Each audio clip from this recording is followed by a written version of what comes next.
Today is Wednesday, October 30th. What to know today about new proposed rules and new testimony in the impeachment inquiry. The first of its kind label assigned to California's fire conditions, and the major change coming to college sports. Plus, who now gets free grocery delivery from Amazon, and new details about a Game of Thrones spinoff. Welcome to The Newsworthy. All the day's news in less than 10 minutes. Fast, fair, fun, and on the go. I'm Erica Mandy. Thanks so much for being here. You ready? Let's do this. New ground rules for the impeachment inquiry could be coming. Democrats unveiled new proposed rules yesterday, and the House is expected to vote on it tomorrow. The Hill reports among them, President Trump and his lawyers would be able to sit in during hearings and even question witnesses and provide evidence. Remember, the president has not been able to do that so far, and he's argued he can't defend himself. But under the new rules, he would have a seat at the table, and Republican lawmakers would also get more of a say at the process. They would be able to request and subpoena other witnesses and documents. But there's a catch. Democrats can still vote to block those requests if they want to. Lastly, under the new rules, the House Intelligence Committee would take the lead in the investigation, which means two other committees who have helped so far would lose some of their privileges. So again, the House is expected to vote on that tomorrow. It's meant to prep for the more public phase of this impeachment inquiry, and Democrats want to make sure everything is buttoned up.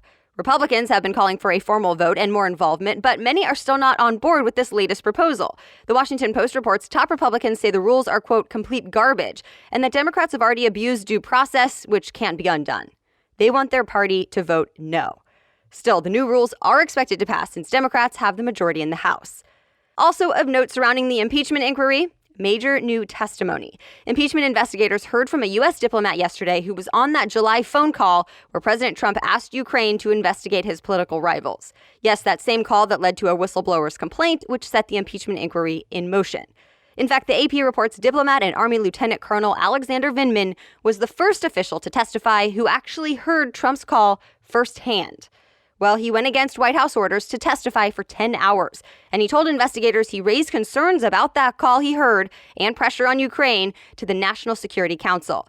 This is the same guy we mentioned yesterday. We did get a sneak peek of his opening statements earlier this week, so everyone had an idea of what he would say. Democrats say it's yet another person verifying the president's abuse of power. But Politico says some Republicans are questioning his patriotism. That's because he was born in the Soviet Union and moved to the U.S. when he was 3. Other Republicans, though, call those attacks shameful. They say you can disagree with his testimony, but don't question his patriotism. He's an Iraq War veteran who was awarded a Purple Heart. Stay tuned for much more on this, including tomorrow's impeachment inquiry vote. Boeing CEO admitted, quote, "We got some things wrong." He testified on Capitol Hill for the first time since two 737 MAX jet crashes that killed nearly 350 people, one in Indonesia, the other in Ethiopia. Well, the CEO testified in front of a Senate committee yesterday, and he'll testify at a House hearing today. And again, he'll likely face some tough questions.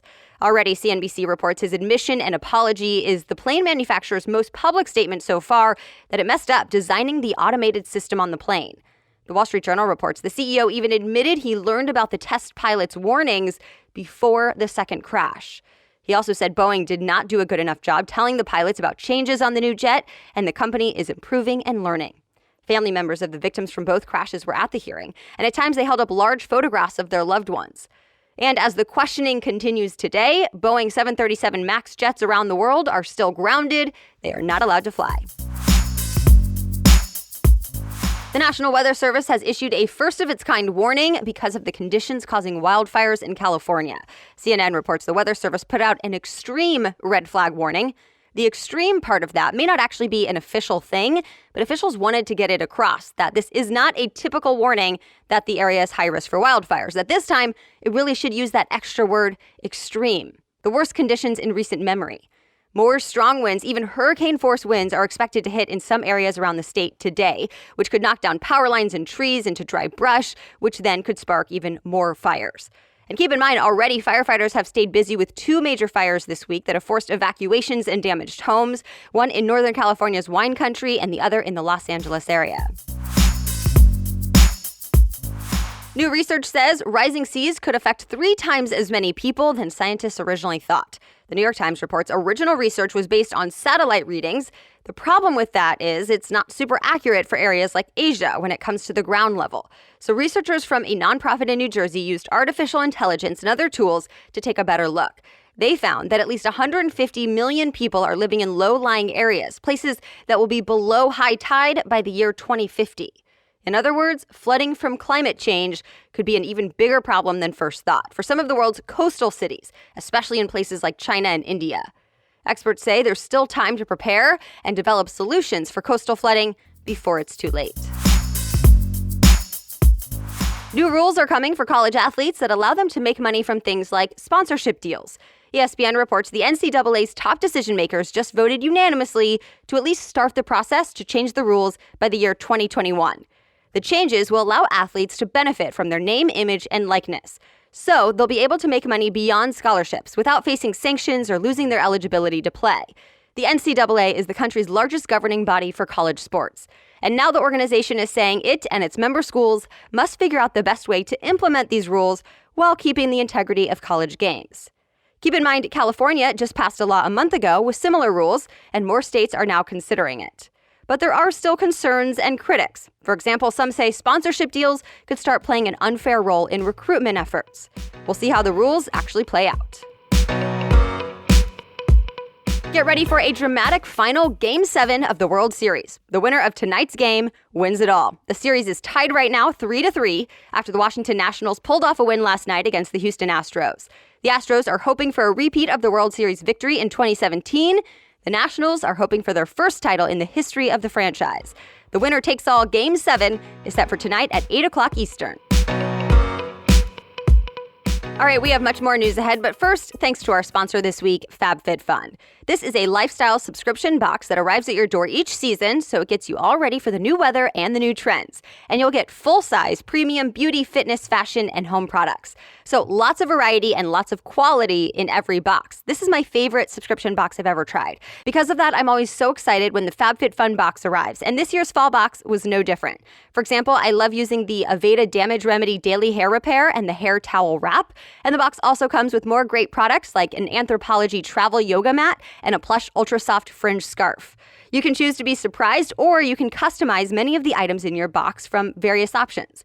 FabFitFun normally retails for $49.99, but with every box, you get a value of more than $200. So sign up at FabFitFun.com and use the code Newsworthy for $10 off your first box. Again, get $10 off your first box at FabFitFun.com when you use the coupon code Newsworthy. Now back to the news. Amazon will now deliver groceries to Prime members for free. CNN reports if you're a Prime member, you'll get free 2-hour delivery from Amazon Fresh and Whole Foods Market, which it owns.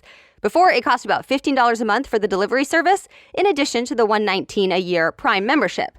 Well, Amazon is now cutting the monthly fee, which could put it above its competitors like Instacart, Walmart, Kroger, and Fresh Direct. The free service starts now for members who have already ordered groceries in the past. For Prime members who have not ordered groceries before, they can now request an invitation. Well, speaking of memberships, Lyft is rolling out a new one for riders who want discounted rides. It's called Lyft Pink, and Axios says it costs about $20 a month. Here's what you'll get. 15% off all car rides, 3 free bike and scooter rides, and priority pickup at airports, plus some other special promotions. CNET says the new Lyft Pink will replace the old All Access plan, which gave members 30 rides a month for $300. Netflix is testing out different playback speeds, and Hollywood is not happy. Entertainment Weekly says a small amount of Android users have started testing these different speeds so they can speed up or slow down shows and movies without muting the volume. But filmmakers don't really like the idea, asking Netflix not to mess with their art. Netflix argues the type of feature has been available on DVD players for a while, so it's nothing new. Either way, it's just a test for now. There are new details about the future of a Game of Thrones spin-off and what is and is not making the cut.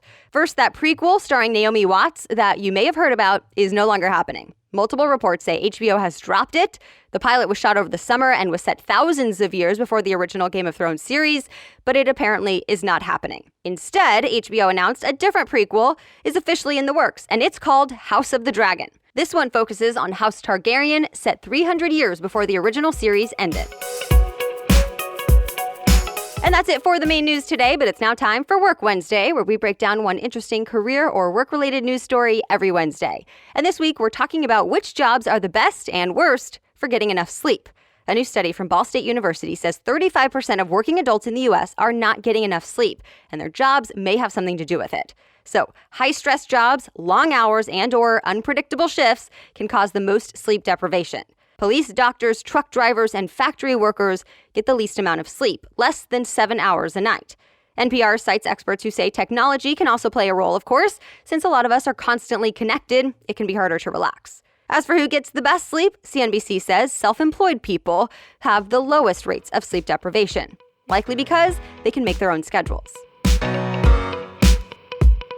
All right, thank you so much for listening today. I'm so glad to be back. As always, you can read more about the news stories we talked about in today's show notes. Just click episodes on thenewsworthy.com to see all the links and sources. The Newsworthy is ready for you to listen every weekday by 4 in the morning. I'll be back with more news tomorrow. Have a great day.